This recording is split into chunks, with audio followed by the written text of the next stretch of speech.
Welcome to the Suicide Prevention Show. We are waking up the world and making suicide, especially teen suicide, a thing of the past, using the power of positivity. And we are about to take you on a journey into your own happiness and into the genetics of happiness and how to turn on your happiness genes with Ariann Thomas. So without further ado, Ariann, you are just hiding out and I want you to work some magic. There you are. Ta-da! Ta-da! It's amazing, isn't it? I mean, that we can have this kind of conversation across miles. Where are you today? I'm in Northern California. And I'm in Southern Florida. It's about as far apart as you can get and stay in the continental US. Right. And isn't Zoom wonderful that we can make these connections across the miles and we can connect with everyone in the world and share some of these really essential messages that are going to help people in their daily lives? Well, that is certainly the goal because the daily life is the only life you've got. Mm-hmm. We can't live in the future. We got to stay in the present. So let's see, where are we going to take this journey? We're going to take them first into getting to know you. You know, when I met you, you were doing something I had never, ever heard of before. And it has led you into working with genetics and happiness. But tell us about the journey. Take us there. Okay. When I met you, I was talking about doing ancestral lineage clearing. And this led me to epigenetics, which we're going to talk about today. And I work with people to connect with their ancestors to help clear out unwanted generational family patterns. And we're going to talk a little bit more about that here today.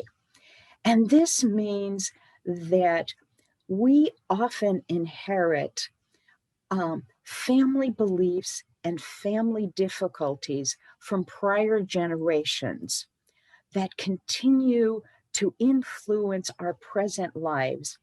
And they interfere with our happiness and our joy in multiple ways: our health, our relationship, our finances. And sometimes we work and we try and do activities to clear things out, and we're going, I'm just stuck. I don't know what else to do, until we look at these underlying family belief systems and go, this isn't mine. This is what my parents believed, what my grandparents believed, and what we inherited. And that's the work that I do generally. And when I started out doing this work, it's like, we got to get rid of this old stuff that's really burdening us. And then what I found out is that it's in our genes. It is actually carried in our DNA. So it's not just what we heard growing up. It's not just what we experienced, because there's been a lot of work done on, if you remember what kind of car your family drove, whether you went out to restaurants, what kind of restaurants, what kind of jobs your parents had, that you could figure out pretty much what your patterning had the income. Well, what you're saying is it's not just what we experienced. No, it's in our genes. It's in our gene patterns. And there used to be this belief that our DNA was set in stone. Yeah, your DNA is your DNA. It's what gives you the color of your eyes. Right. But we have found out in the last 20 years, since the Human Genome Project, and all these scientists have been studying our genes, that we actually have control over our genes. And what I want to talk about today is the scientists have actually identified happiness genes. Okay, now I'm curious. How did they identified a happiness genes? Right. Okay, this is cool. Scientists have now mapped the human genome. They have now mapped all of the DNA, the double helix that we learned about. They have mapped our genes. Now we have millions and millions of genes. And so each individual package comes differently. Wow. But they've identified genes for your eye color, your hair color. Now, let me tell you, it's a lot more complicated than what we're going to be talking about today, because there are 28,000 genes that determine your eye color. Okay. That's So a lot of mixing of colors. that's a lot of mixing of colors. So we're just not talking about one gene for happiness. We're talking about multiple genes. And when we talk about genes for happiness, we're not only talking about the positive genes, we're talking about what are the negative genes that create unhappiness? What are the negative genes that create depression, anxiety, stress, all of those things that make us unhappy?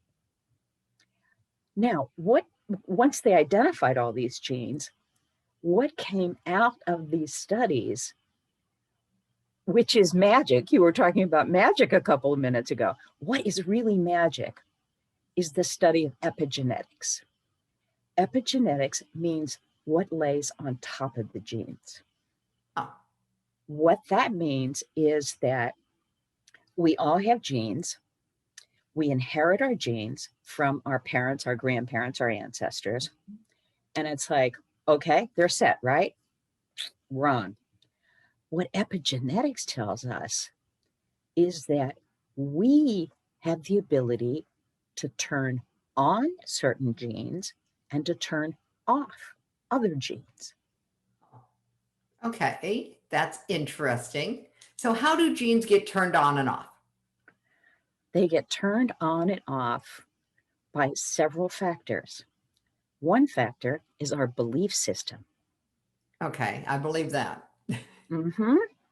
Because you were talking about what we were told by our parents, what Mm-hmm. we heard growing up from society and culture, and what we believe about ourself, our world, and how the universe works. Mm-hmm. This is a very determinative factor on our happiness, on our health, on our finances. And let me give you a specific example, because you were talking about what's my story. Let me tell you about my happiness story. I grew up in a very negative family, and I'm sure our audience members can relate to this. My parents grew up in the Depression, and they went right into World War II. Okay. My father was in the war. My mother was a nurse. Talk about tragedy, PTSD. Besides that, there was a lot of abuse in the family. Okay. And then I came from a family of 8 children where there were a lot of financial difficulties. So what did I hear? The world is a scary place. It is terrible out there. Bad things are going to happen. Nothing is dependable. Whatever you have today is going to be gone tomorrow. Nothing is stable. And you have to hold on to everything, and you can't trust anyone. That's a lot of negative messages, constricting emotions all the way around. Absolutely. Absolutely. And so, how did I grow up? I grew up with this whole cloud. I feel like Lioness in the Peanuts, cartoons, with this dark cloud above me going, the sky is falling, the sky is falling, right? And so my life was about keeping everything away, keeping the world away, keeping disaster away. How did that work for me? Not real well. Yeah, right? because if you're trying to keep something away, it means you're thinking about it. You got it. You got it. Okay. And what I figured out later on is that chronic depression ran in my family. Ah, My father was depressed. I think he had PTSD, although of course it wasn't identified. yeah. My They did. mother was chronically depressed. Ah, Every single one of the 8 children of us was clinically chronically depressed. Every single one of us have been on medication for chronic depression. hmm. Our happiness genes were turned off. Our depression genes were turned on. Mm-hmm. And so when I learned about this, and when my worldview changed to say, the world is not a bad place. The world is not a scary place. If you open your heart to love and trust and joy, the world can be a marvelous place. So where did that idea come from? How did that idea get into this uh Worldview? this worldview that was constructed and very tightly constructed of all of these negative beliefs? Well, the change in my life came when I connected to spirit. Okay. And I have to say, when you look at the science involved, when you look at the whole mindfulness movement, the happiness movement, and even the science involved in happiness, Mm-hmm. it comes from a greater connection to the consciousness of the universe that is outside of yourself. Okay. So connecting to something bigger than yourself, whatever that appears like for an individual, just that connection opens the door to this conversation. Right. Okay. Now, that's difficult for a lot of people to get to. Okay. You don't wake up one morning and go, gee, I think the universe is a wonderful place. Right? Particularly not when you spent years going, the sky is falling, the sky is falling. Right? Right. So you don't get there overnight. And so, how you turn on your happiness genes is one step at a time. All right. And let me give you a couple of real simple, easy ways to begin. Oh yeah. You're not going to get away without giving us a whole bunch of easy ways. Okay. I'm going to give you some very easy way to begin. Awesome. Cool. At And this point, I don't even care if they're easy. You've got my attention. I want to know what do I need to do here? Because I like being happy. right. And these are easy ways to be happy. Cool. And these are also scientifically based. Okay. All right. Number 1, get out in nature. I know we're all in lockdown, we're all sheltering in our home, but studies have shown that you can repair and prevent DNA damage to your genes by getting out and walking in nature 30 minutes at least 3 times a week. More is better, 5 times a week. Simply going out and walking in the trees, hearing the birds, seeing the flowers, walking in the snow. I mean, we're in the middle of winter in the north, okay? So bundle up, get out and breathe fresh air. Nature is the world's and the heart's healer. Studies have shown that people who have had heart attacks heal faster, better, and more completely by walking outside in nature 30 minutes a day, 3 times a week, more than any other therapy they get, medication they get, anything else.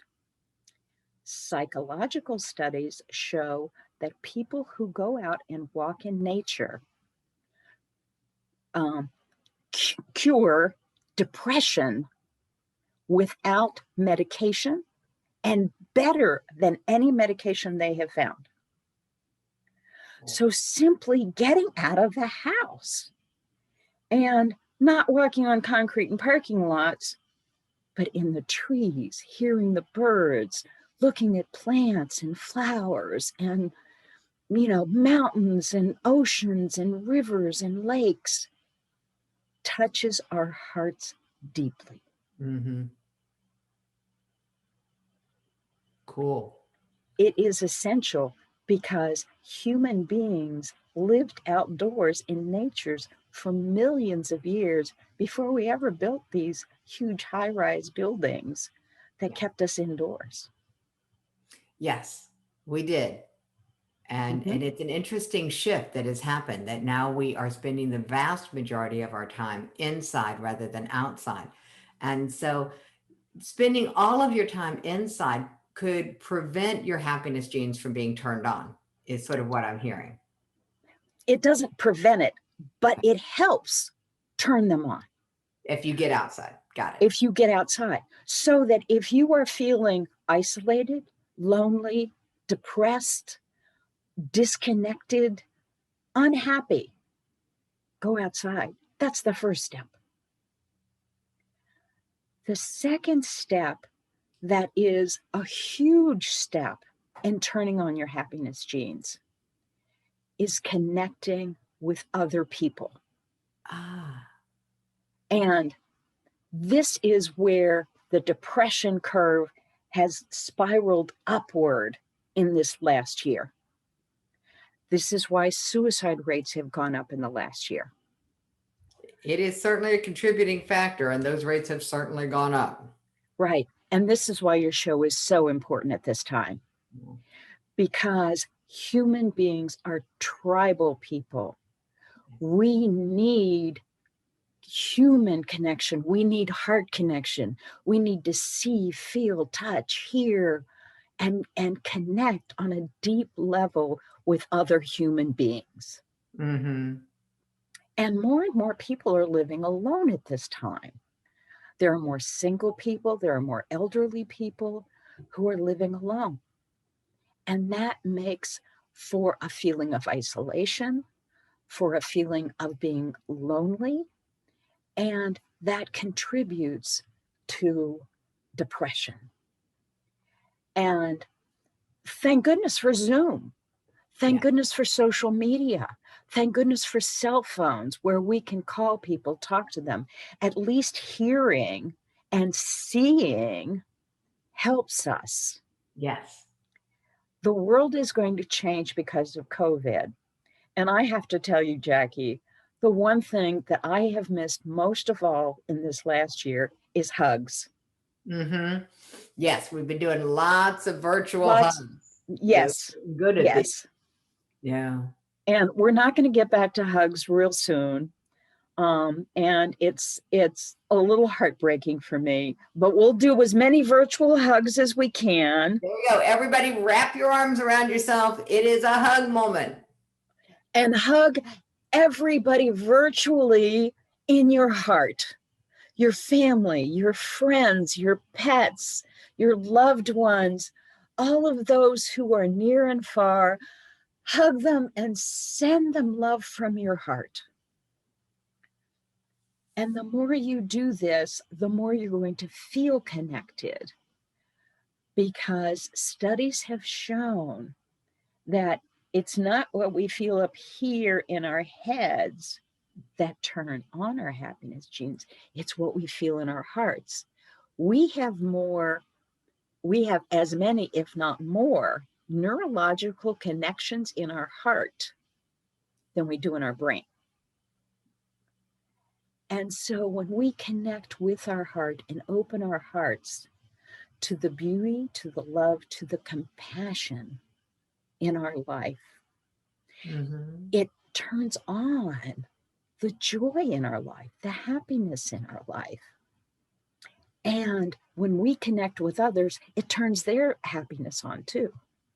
Oh, I like that idea. Turning on happiness genes could be contagious. It is contagious. It's absolutely contagious. I like this.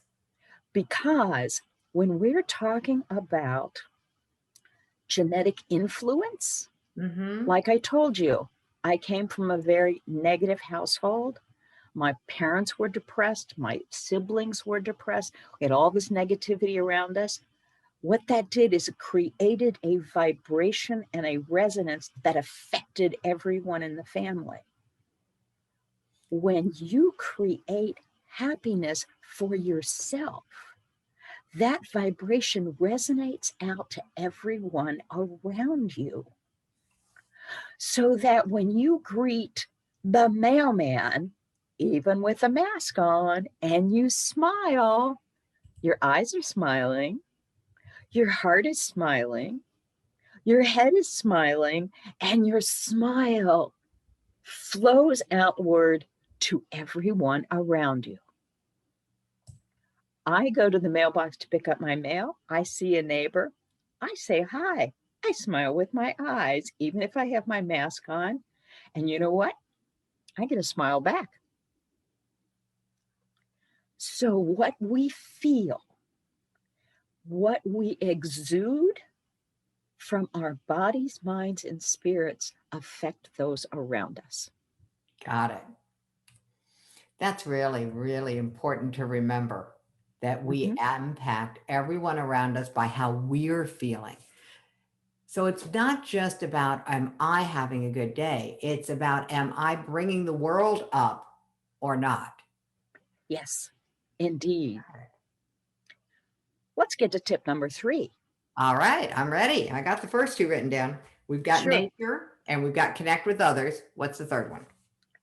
Let's talk about being outwardly focused. We have Okay. been isolated, we have been confined to our houses, and we've been inwardly focused because of not being out in the world and not being connected.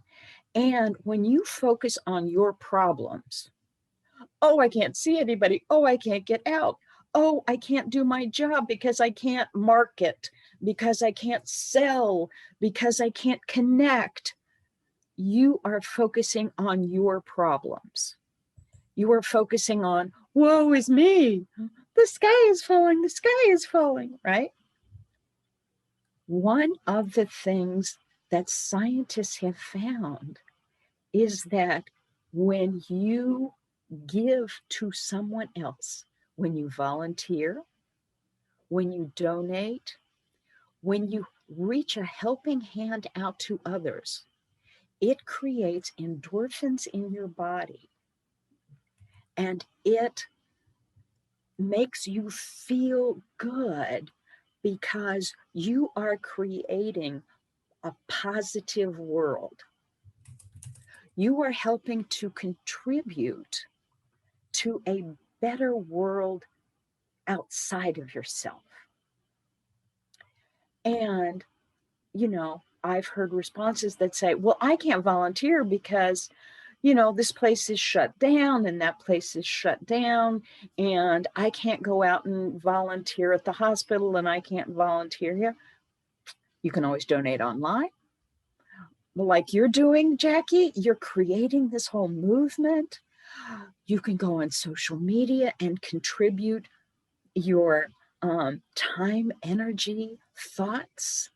You can reach out a helping hand to the homeless by making contributions, by making donations, by writing articles, by singing, by, doing whatever your creative talents are, by opening your heart to others that need your gifts. So being outwardly focused is really the activities that go along with opening your heart to others. Yes. Got it. It's And not it may just not, about opening your heart, it's about actually taking the activities. right. And it may not even be to a external organization. Mhm. It may be opening your heart to someone in your family who's in need. And To I'm gonna some, I just want to address something that's coming up in the chat because sure. someone who's recently in grief. Right. And being around loud, happy, clappy, beaming, bright smiles has been really suffocating and is a struggle for them. And so being aware of that is really key. And thank you, Sharon, for bringing that up, because we want to always be kind. And Yes. so being willing to listen, not trying to happy somebody into being happy. That's not what we're talking about here. No. About minding our own happiness and being kind to others, so that if they want to be around this energy, but not forcing the energy on anyone. So thank you. Correct. And I think that that's a really good distinction. And hugs. Yeah. Okay. Sharon, you're absolutely right. Because it's not about being artificially happy. There's a lot of grief in this time. There's a lot of loss in this time. We We've all have lost something. lost, we have lost loved ones. We have lost jobs.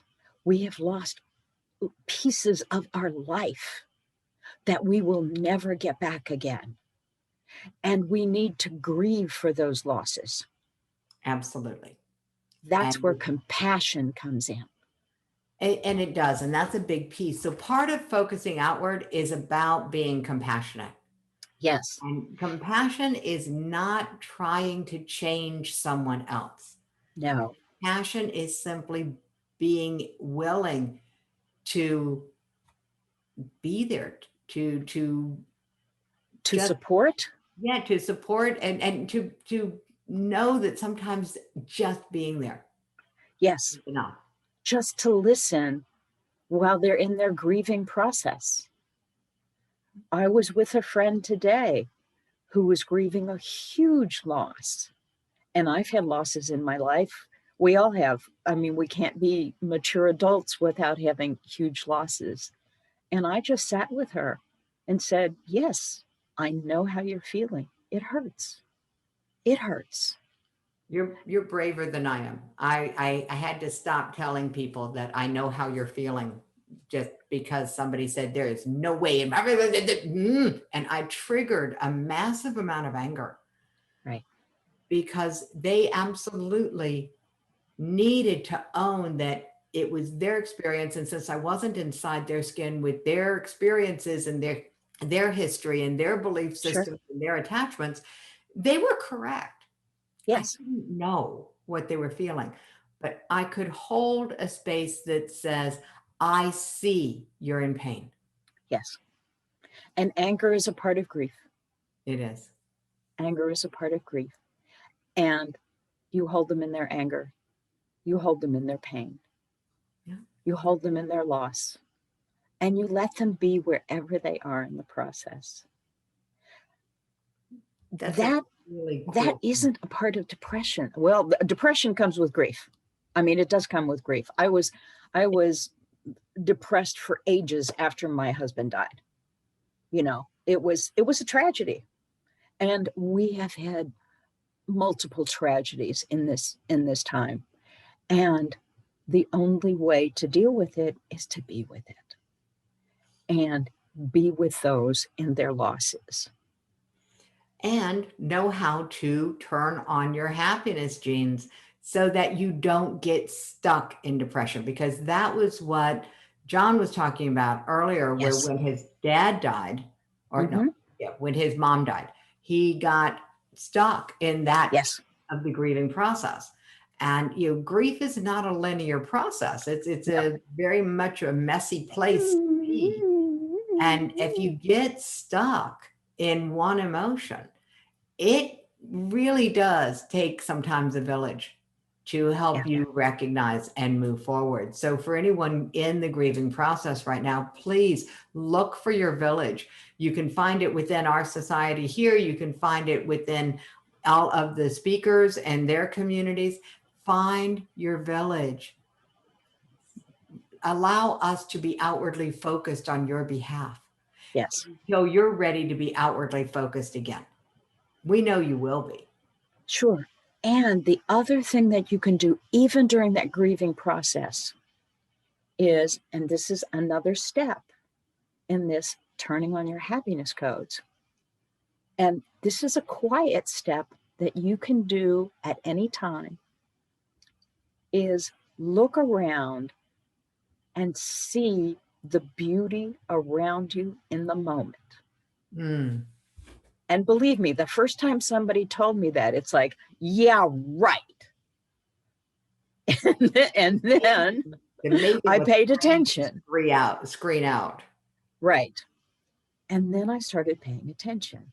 And it's like, okay, I'll do this. And it's like, the sun is shining.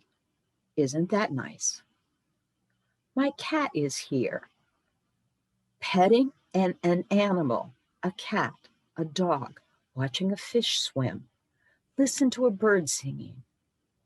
Those kinds of things reduce your blood pressure, calm your nervous system, and calm your energy. And when you focus on the positive, I'm warm, I'm dry, I'm healthy, I'm in a beautiful place, I have sufficient food for the day. I always tell people, it's like, there's nothing positive in your life. When was the last time you went camping? And when you came back, weren't you thrilled to have a warm shower? Do you have a stove you could cook on that you didn't have to build a fire? And to be able to get into clean clothes every day and to do laundry in a washing machine instead of in the creek. If you want to know what to be grateful for, go camping for a week. And believe me, I love to go camping. I love to sleep out from under the stars and in the trees and wake up to the birds in the morning. But I tell you, I really do love the comforts of home. Being able to turn up the heat from a dial instead of building a fire when it's cold in the morning. Yeah. So when things are looking at their worst, when things are looking bad, look around you and focus on the positive, because there's always something there that is positive. Always something there that's positive, if you're willing to look. And that's what mindfulness is about. Mindfulness is being in the present and seeing the good in the present. Mm-hmm. Mindfulness is in the present. So this is another key. Is mindfulness? That's another key. Okay, got it. I'm trying to make my notes here. Okay. Right.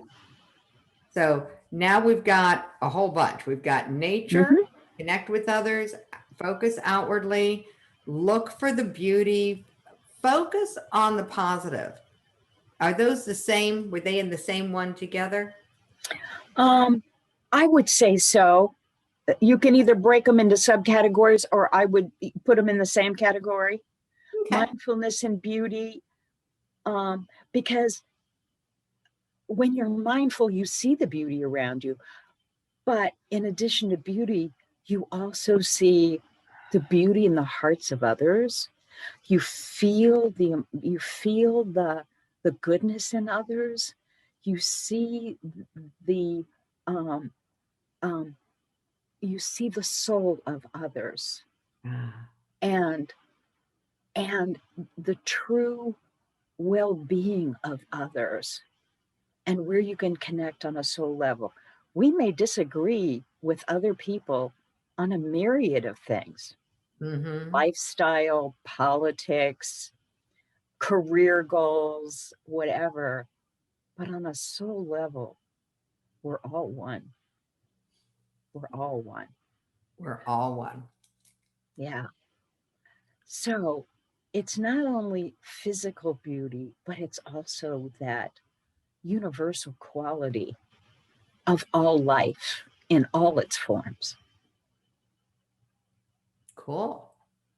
Cool. The next step? Yeah. Oh, good. Yes. Let's go to another step.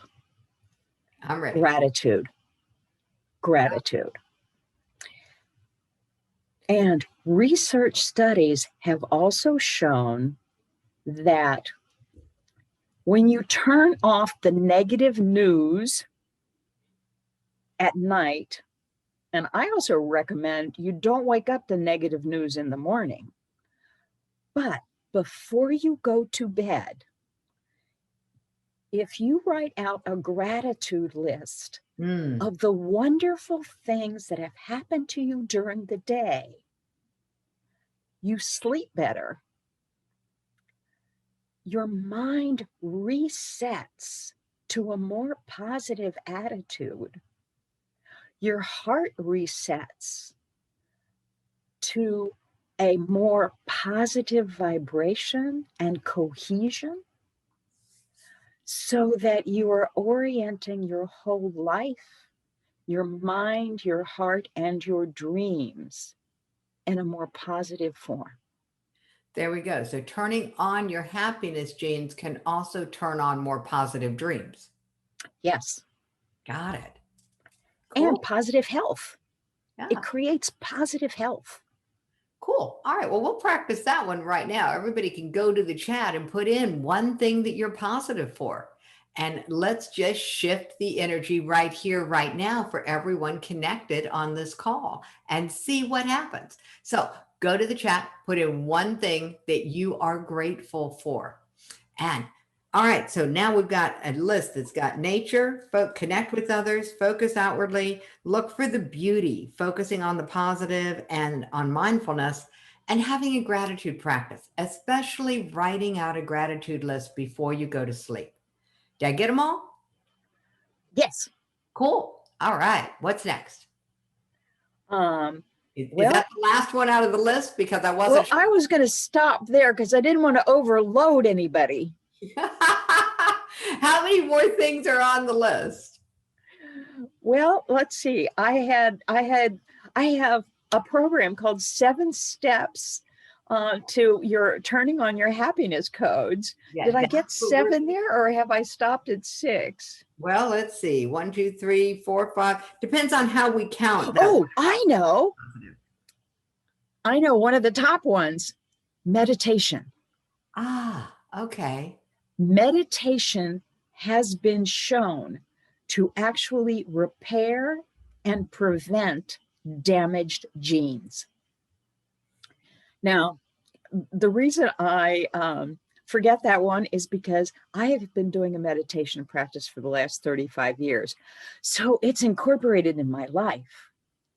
And when I talk about meditation, it's not that, although it can be. Okay, so what is it? If it's not the what is it? It's stillness. It's stilling your mind. It's stilling your body. It's going to that place of calm, of peace, of total stillness, so that you are open to the consciousness of the universe. Got it. You are open to all that is. So being still is another way to turn on your happiness genes. Being totally still. And this doesn't mean you do it once and you're connected and it's over. Long-term meditation practice has had positive benefits for health, for mental health, for success, for positive relationships, and for longevity. And so meditation, having a meditation practice, will improve your life in all areas. That's really cool. All right. And now, going deeper with all of this is what you have as a gift for everyone. And I'm super excited about that, because everyone has the ability to receive these gifts and to go on a deeper journey, to explore this and to share about it. One place you can explore and share is, of course, in the suicide prevention movement, in the VIP page for the show, where you can interact with Ariann and the speakers. you can also share about this outside of this world Mhm. and share it with others. Because this, I've been on a lot of summits and they're like, this is only for you and only if you were here in the room and I'm like, no, yes, that's a mental trigger and people use it to stimulate us into action. But I'm more of the share this and do it with others. That's how you will do some of these things. You will naturally have more connection with others if you share the gifts and the resources with someone else and do them with them. It will meet several of these things that turn on your happiness codes, turn on your happiness genes all at the same time, simply by sharing the resources and doing the activity with others. So, Ariann, this is an amazing group of gifts. Thank you. Well, you're welcome. And let me mention one other thing. So we're talking about teen suicide here. Teens are very vulnerable groups because, as we all know, they have raging hormones. Their bodies are changing, their minds are changing. They don't know where they are in the social order, and so their life is disrupted. Mm-hmm. If you have a teen in your family, do these practices with your teen. Do your gratitude at the end of the day with your teen, so your teen isn't focusing on the negativity in their life. Sit down with your teen and say, okay, this is what I'm grateful for. What are you grateful for?